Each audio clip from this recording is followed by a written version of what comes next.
Здравейте хора, днес съм с моята приятелка Алиш и ще боксваме лабубо от китайския магазин за 28 лева.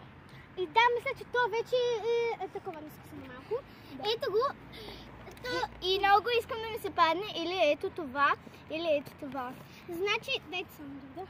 И ти кажи кое искаш. Значи, на мен много искам или да се падне ей това, или мистериозното, защото 1 на 72% може да се падне мистериозното, но розовото може да се падне от 1 до 6. Нещо такова, да. Хайде да го боксваме. И всичките са толкова между другото. Само мистериозното е по-различно. Така че нека да го боксваме. Давай.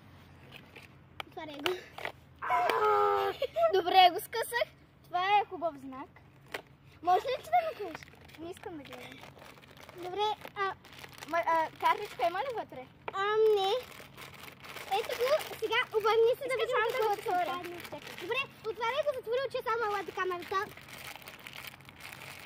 Нема, отваря се така. Аз не знам. Давай, затвори очите. Така. Чакай, обърни се ли, гледай.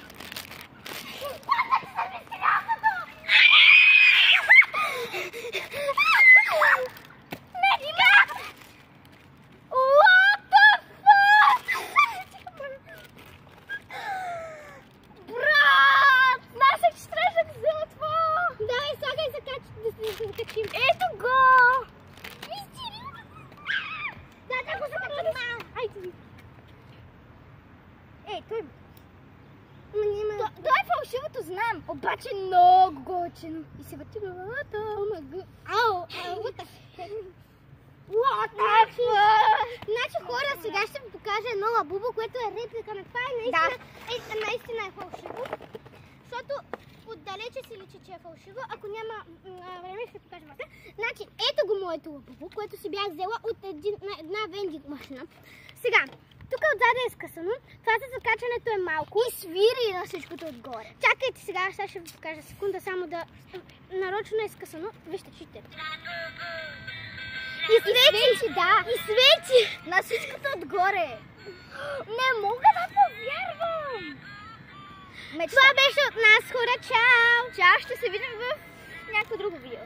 Чао, хора! Боже, хора! Падна и са... Мистериозното лабубо.